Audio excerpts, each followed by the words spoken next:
İmam buyurur, ölüm mələyi əzadarın canını alanda ki, o həyəcanını andı, birdən baxırsan başının üstündə anadan mehriban bir şəxs dayanıb. Bu necə bir mənəvi huzur yaradır insanın daxilində? Bu nəyin nəticəsidir? İmam Hüseynə əza saxlamağın nəticəsidir, mükafatıdır. Və keçmişdə də mən danışmışam bu barədə ki, nəyə görə belə olur? İstəmirəm bu xutbənin vaxtını çox uzadım, vaxtınızı çox alın. Sadəcə hədisi oxuyuram. Buyurur, sonra İmam Sadiq ağladı, mən də ağladım. Ondan sonra bir söz dedi, sonra da dedi ki, bizim başımıza gələn müsibətə ağlayan hər kəsin gözündən yaş çıxmamış, Allah onun halına acıyar. Yanaqlarına axan göz yaşının bir damcısı cəhənnəmə düşərsə onu söndürər. Cəhənnəmin istiliyi qalmaz. Qəlbən bizə yanan adam ölüm zamanı bizi görməklə elə sevinəcək ki, Kevsər hovuzunda bizim yanımıza gələnəcən bu sevinc onun ürəyindən çıxmayacaq. Bugün yazırlar Həzrət Rüqəyyənin şəhadət günüdür. Yaxşı olar ki, bu cümə məclisində biz İmam Hüseyn qapısına, Həzrət Əbəlfəz qapısına xanım Rüqəyyə vasitəsilə gedək. O 3 yaşda qız idi, amma ona qarşı hamının məhəbbəti var idi. Hamı onu çox istəyirdi.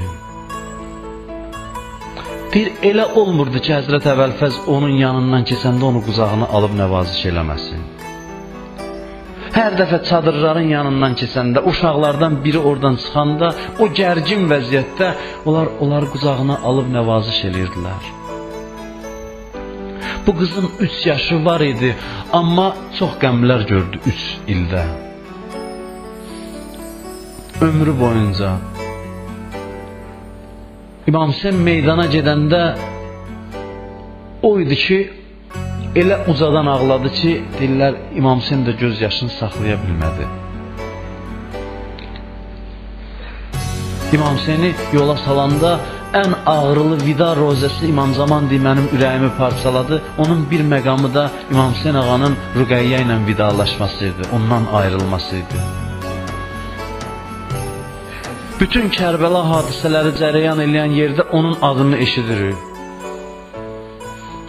Dayanmışdı xeymənin qabağında, deyirlər, sahibsiz at xeyməyə gələndə ilk dəfə Rüqəyyə gördü, getdi bibisinə xəbər elədi və qadınlar ağlaya-ağlaya xeymədən çölə çıxdılar.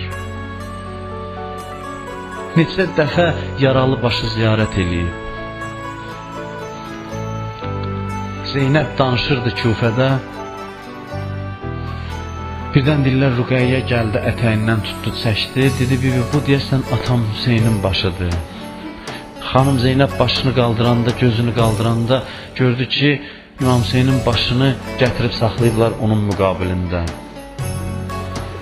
Deyirlər, o uşaq bir də ucadan o zaman ağladı ki, baxanda gördü ki, yerdən daş atırlar, dəyir atasının nizədə olan başına. Siz təsəvvür eləyin, bir 3 yaşda qız bu mənzərələri görəndə nə vəziyyətə düşür, nə hala qalır. Kimin ki qız uşağı, qız nəvəsi var, görür ki, qızın ürəyi çox incə olur.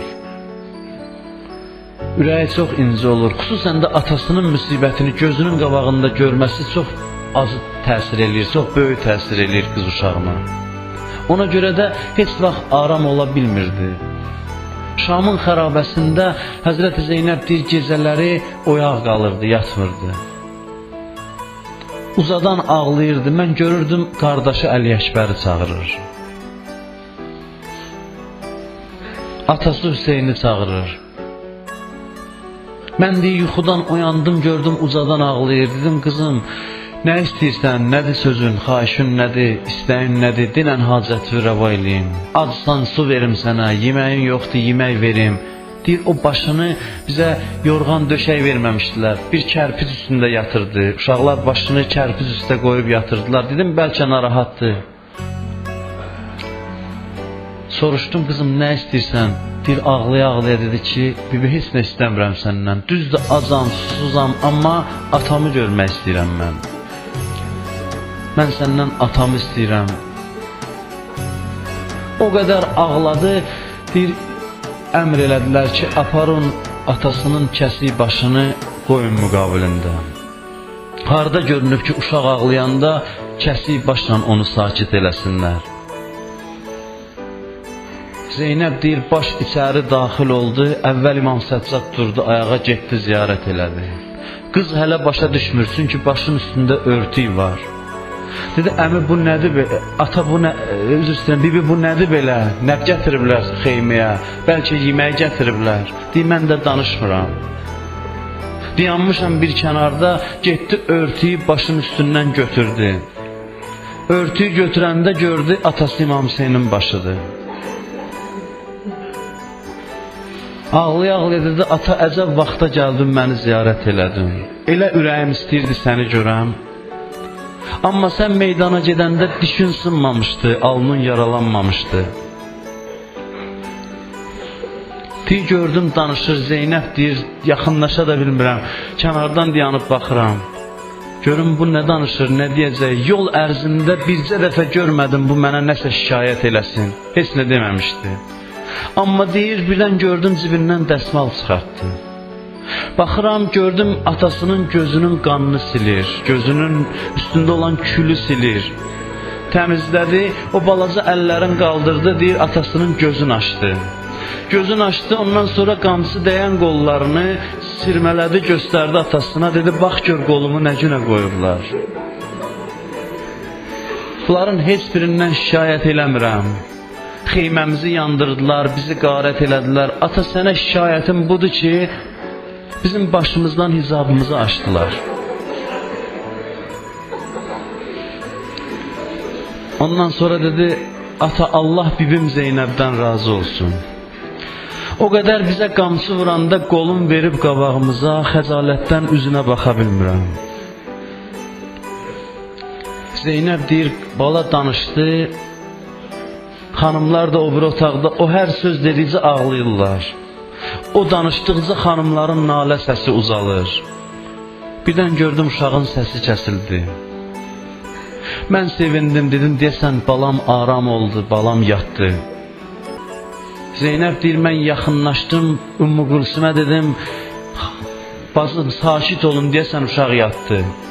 Amma çox yaxına gəldim, elə bir şey gördüm, ürəyim parçalandı.